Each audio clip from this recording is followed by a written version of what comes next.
Hi guys, today we're going to learn how to do partial fraction decomposition. In this we would simplify complex fractions so they are easier to solve. This is also a really important topic in calculus, so it would help you in future. So first let's see what a partial fraction is. When one polynomial is divided by another, it makes it a partial fraction. So the first step we can do is, if our denominator is quite complex, we should first simplify this. So here we can see we can just apply midterm breaking to this like we have learned in a previous video. So we would also revise this. We can break this 3x down into 2x and x. So we can write this as x plus 2x plus x plus 2, and here we can take x common. We get x plus 2, and here we take 1 common and we get x plus 2. So we can simplify this into x plus 1 and x plus 2. Now we can replace this denominator with this value you have calculated. So we can write this as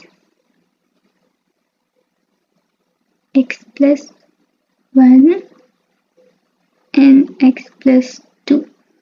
Now in partial fractions, what you basically have to do is you have to separate all the values which you're multiplying in the denominator and give them a different variable which we would solve later.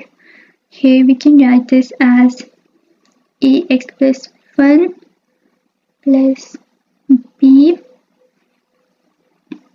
x plus 2.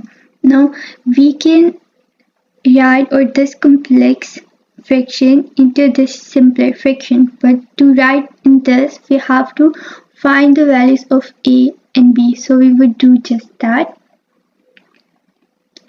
And for this, the first step is you have to divide both hand sides with the denominator that we have here. So if you divide this by the same denominator, of course it would cancel out. So we can just write 5x plus 6, and here you have to multiply it by this. So x plus 1 would cancel out, and we can write ax plus 2, and here if we multiply this with this, x plus 2 would cancel out, so we can write b x plus 1. One simple trick is that you would take this denominator and you would see, and this one would of course cancel out. So here in the left hand side you would only write the numerator, and in the right hand side you would see which value is being divided by this. Here it's being divided by x plus 1, so you would only cancel that value out from here and just write the rest. So here we had x plus 1, we cancel it, then we write x plus 2, and here we do the same. So now let's solve this. Let's simplify this. This we just write like that, and here we would open the brackets, 2a plus bx plus b. Now what you have to do is you have to separate out the values which have different power of x. So here we have x power 1, these both have x power 1, and these both have x power 0. When there is no x means it has x power 0. So we will separate these out, write these separately.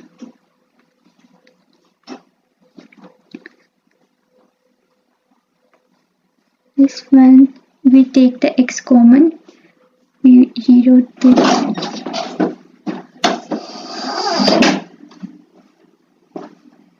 and here we will take the values without the x. Now what you have to do is you have to take the left hand side and the right hand side and compare these.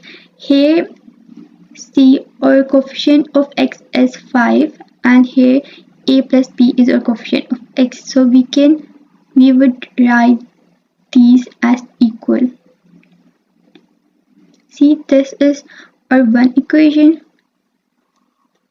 and here we would take the values with no x. Here we have 6, and here we have 2a plus b, and here is our second equation. Now we have to solve them to get the value of a and b. So what we would do, what it looks more, is we would take 6 2a plus b, and we would subtract this equation from that. So we would write minus a minus b. Now our b would cut off, and we would get 1 here, and we would get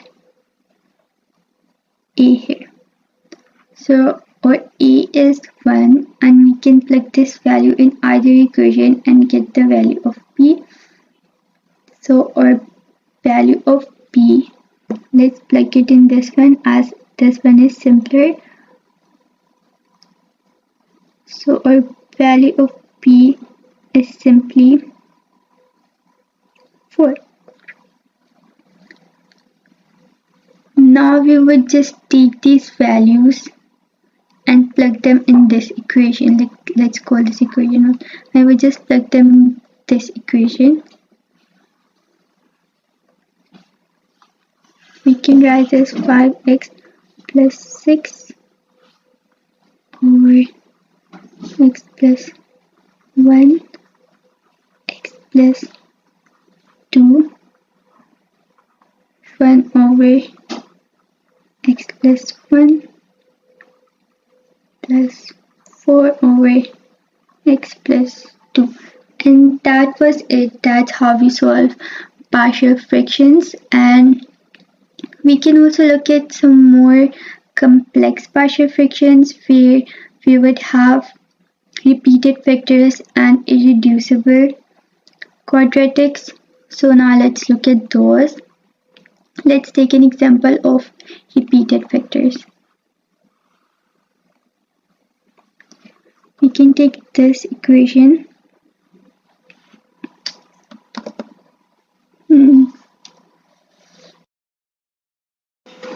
Now let's look at how to solve partial fractions with repeated factors.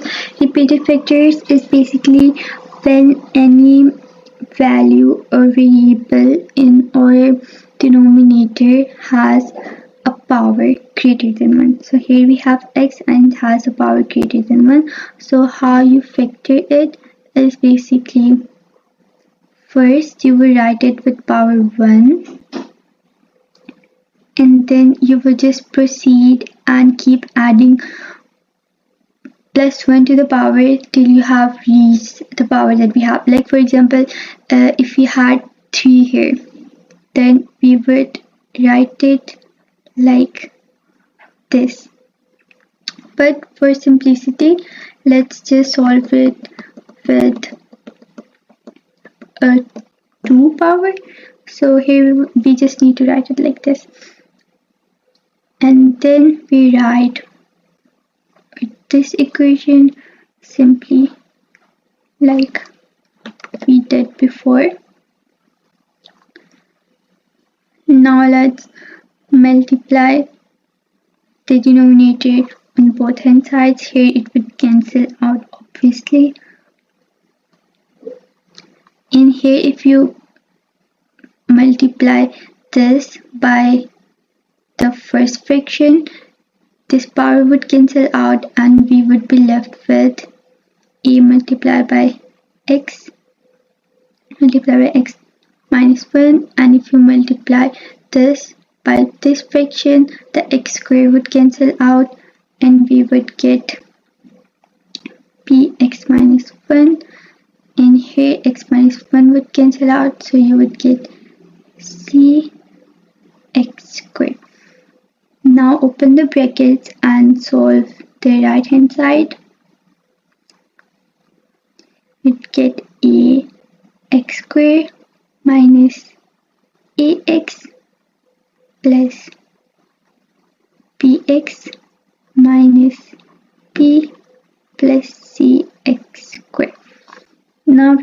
to separate out different powers. So we take the highest power first. For the highest power, we have ax squared and cx squared. So we will write this as a plus c x squared. Now we take x, we have ax, bx here, minus ax. So we write minus a here, plus b here, and we will write for x. And for the constant, we only have b. So we write minus b here. Now we compare right hand side to left hand side. For x squared, we don't have any x squared here, so we can write this like this. Basically, to make it more clear, we don't have any x squared here, so we would write as 0 is equal to a plus c. Here we took the coefficient of x squared and here we took the coefficient x squared. So this is our equation A. And then we will take for x, we have 2 here, coefficient of x, and we have minus a plus b. So we would write this like this, and this is our equation B. And then we have 3 here as constant and minus b here as constant. So this is our equation C. Now we can take any of these equations and solve for the values of a, b, and c. So here, if we add these two equations, we can get the value of a because these would cancel out. So we would add these, and then our b's would cancel out. We would get, if we add these, then we would get 5 here minus a here. So our a would be, we take the minus to the other side, a would be minus 5. So we have a value of a. Now we would plug it in this, and we will get the value of c. C is 5, and b was 3. We don't even need to solve for this, so minus 3. Now we can just plug these values into our equation we wrote here. So we can just write this as 2x plus 3 over x squared x minus 1 equal to our a here. We would replace our a here, then we get x, and we would replace our b here, and we would get minus 3 over x squared, and we would replace our c here, and we would get 5 over x minus 1. So that was it for how to solve partial fractions for repeated vectors. Now let's see how we would solve it for irreducible quadratic vectors. Let's solve it for that. Let's take an example. We can take this example, x plus 2 x squared. I'm making it more complicated so we can practice once. So this is linear, so we would just write it like we do, x plus 2. And this is not linear, this has a power of 2. So we cannot write it simply like a. So when you have a polynomial, when you have a variable which has a power greater than 1, then you write it like this. Then you add an x in the numerator, and then you simply write the denominator as it is.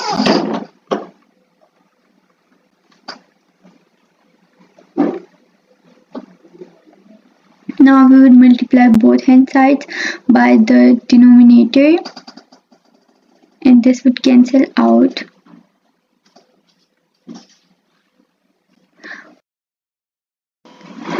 Now let's see how to solve irreducible quadratic vectors. That is when we have a vector in the denominator which is not linear. So here we have x squared. This is not linear, so we cannot solve it like we solved this one. There is a different method for that. So let's take a look at that. First we have x plus 2. This is linear, so we would just solve it like we were doing before. So we would get x plus 2. And for this one, for the quadratic one, we would write it like this: px plus c, and then just write the denominator x plus 4. For example, if you had more vectors here, for example, if you had this, then you would just do the same thing, d plus e over x squared plus c. So this was just to get an idea, that's how we would do it. But for the purpose of this video, we will just solve our previous equation. So now the rest is same. We would take this value and we would multiply it on both sides. We'll multiply this here, then we get 3x plus 1. Then we will multiply by this vector, then this would get cancelled out, then we get x squared plus 4. Then here this would get cancelled out, then we get bx plus c, x plus 2. Now just open the brackets.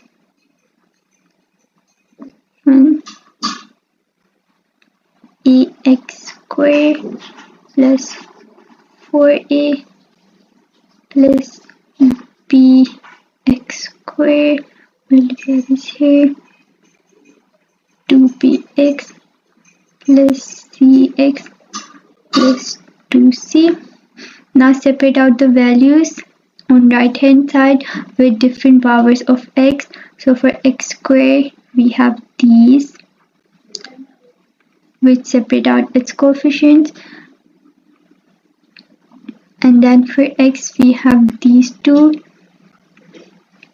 so we take out its coefficients. Then for the constants we have 4a and 2c. Now you have to compare the right side and the left side.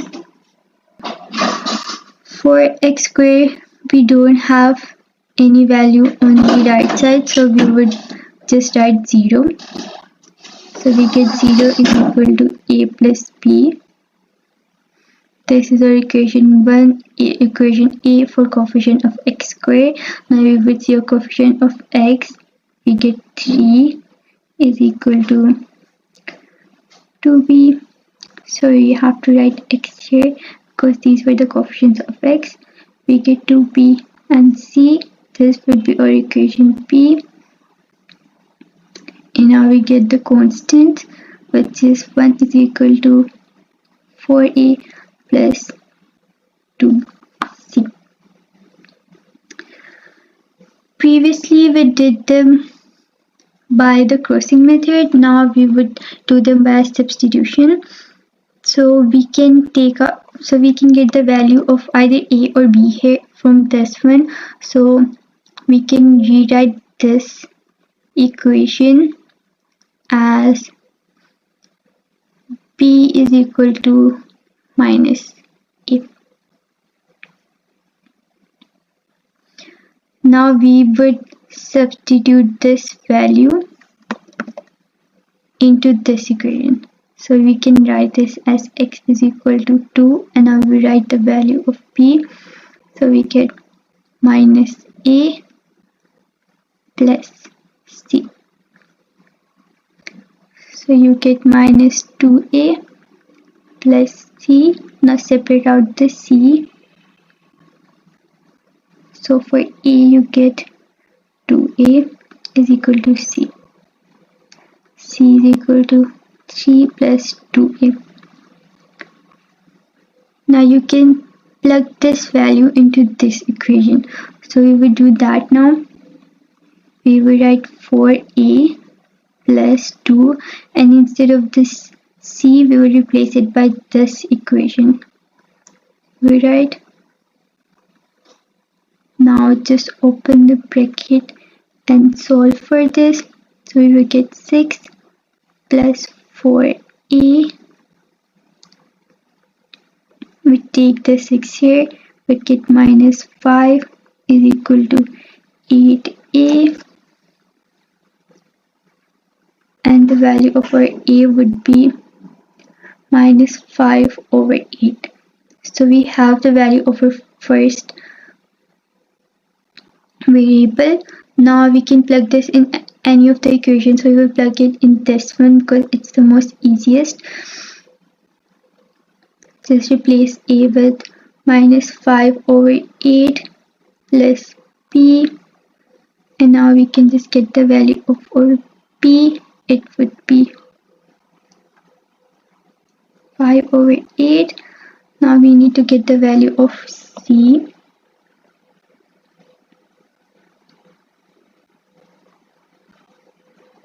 And we can just use this equation for that.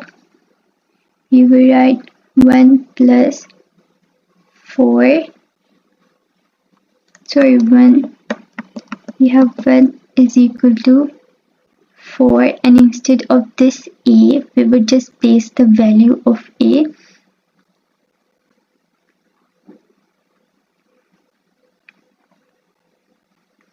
And here we would just write 2c.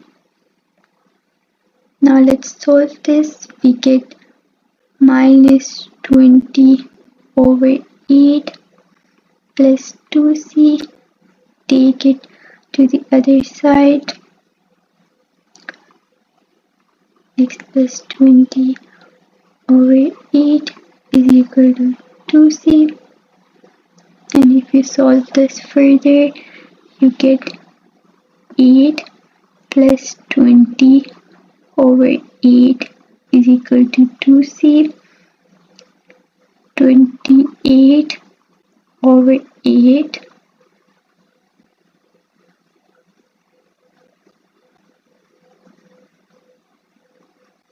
28 over 16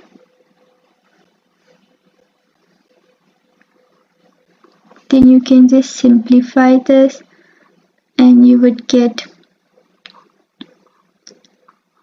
7 over 4. So the value of our c would be 7 over 4. Now we will just take these values and substitute them in this equation that we made. Now let's just substitute them in this equation and we would get our answer 3x plus 1. This was our original equation.